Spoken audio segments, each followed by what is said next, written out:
Hello everyone, versatile nature channel में आपका हार्दिक स्वागत है।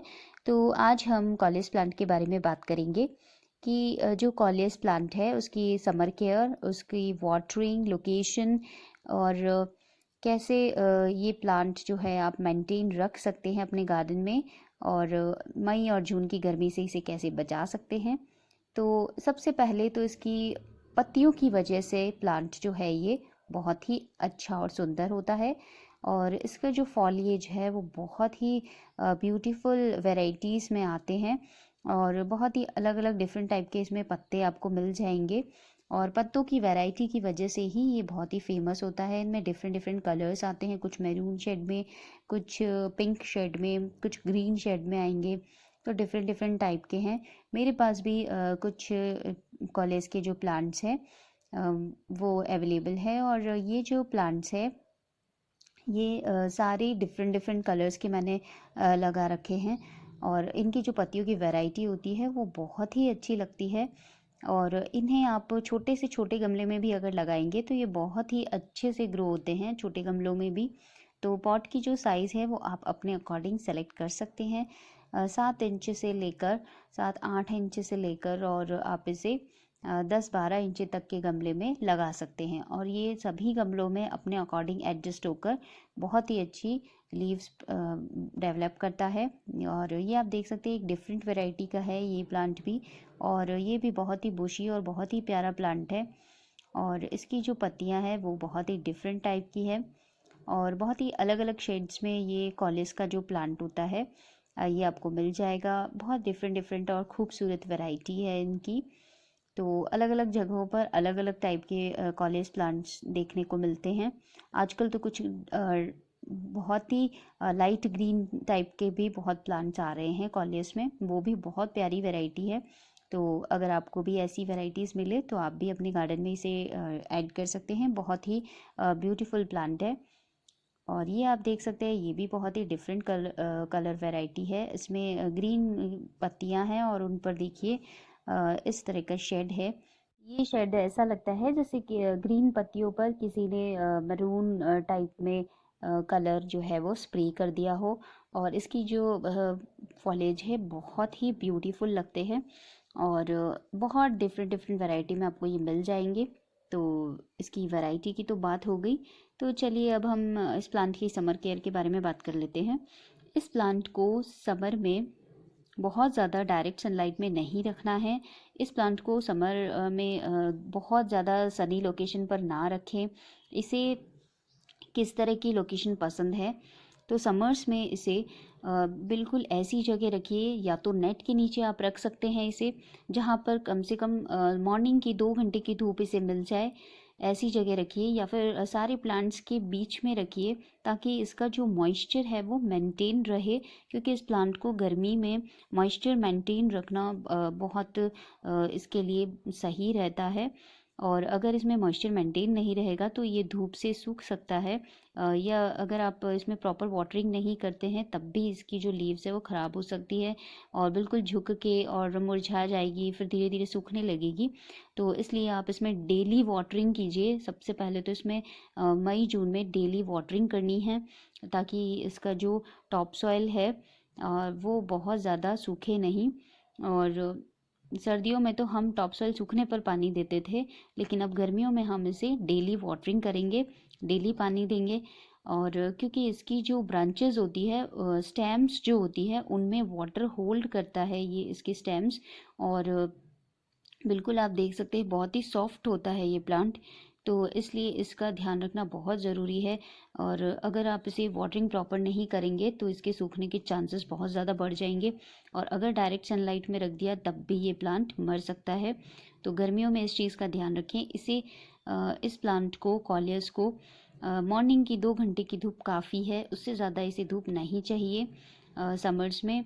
बाकी इसे छनी छनी धूप मिलती रहेगी, बस इतना ही इसके लिए इसकी जो फोटोसिंथेसिस का प्रोसेस है उसके लिए काफ़ी होगा।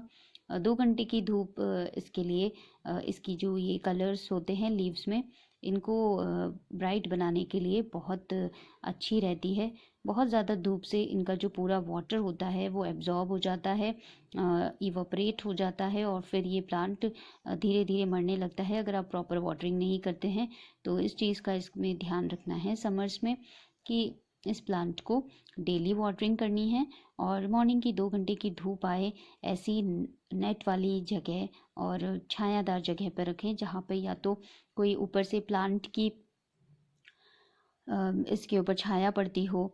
बहुत ज़्यादा शेडेड एरिया में भी नहीं रहता है, लेकिन इसकी पत्तियों को ये इस तरह का कलर लाने के लिए 2 घंटे की धूप तो आपको इसे देनी ही होगी, तभी ये जाके बहुत ही अच्छा सा इस तरह का डेवलप होगा और बहुत ही अच्छा बुशी बन जाएगा।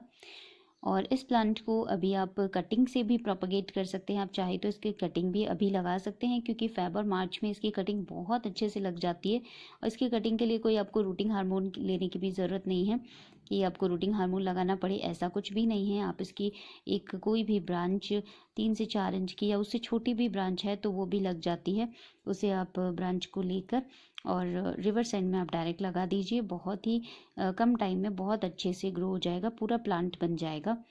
तो इससे भी आप प्रोपगेट कर सकते हैं। इस तरह की इसकी स्टेम्स होती है। देखिए कितने छोटे से गमले में मैंने इसे लगा रखा है, और बहुत ही छोटे गमले में ये बहुत ही अच्छा ग्रो हो चुका है। और इसकी जो पत्तियां आप देख सकते हैं, इसका कलर जो है वो बहुत ही ब्राइट निकल कर आया है, और ये बहुत ही ब्यूटीफुल सा कॉलियस है। तो आप सभी कॉलियस को इस तरीके से ग्रो कर सकते हैं। और बहुत सारी वैरायटीज़ आती है, जिस भी वैरायटी का आपको पसंद है कॉलियस, उसे अपने गार्डन में ऐड करके, और बस इसके डायरेक्ट सनलाइट इस पर नहीं रखनी चाहिए।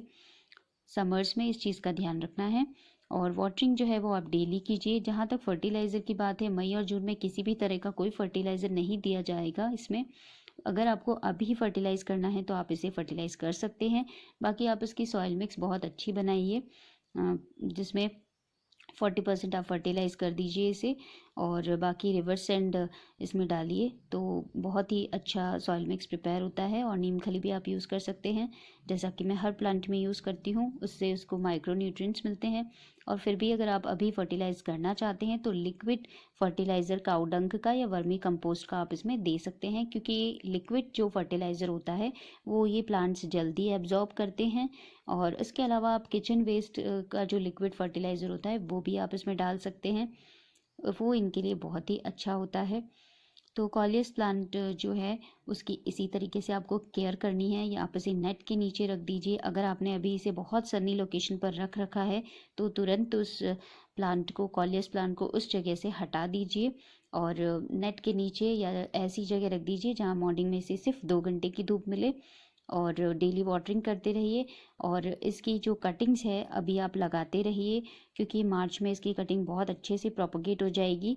तो कटिंग्स लगाते रहने से ये जो प्लांट होता है बहुत ही कम टाइम तक सरवाइव कर पाता है। बड़े होने के बाद कम से कम 1.5 साल तक ही सरवाइव कर पाता है। उसके बाद बहुत बड़ा होने के बाद ये प्लांट जो है वो धीरे धीरे ग्रोथ इसकी कम पड़ जाती है। तो इस चीज़ का ध्यान रखते हुए आप कटिंग्स जो है वो इसी गमले में टाइम टू टाइम मेंटेन करते रहिए, और लगाते रहिए कटिंग्स, ताकि आपको उसी प्लांट से, एक ही मदर प्लांट से बहुत सारे प्लांट्स देखने को मिलते रहें। तो इसी तरीके से इस प्लांट को प्रोपगेट करते रहिए और इसकी केयर कीजिए समर में।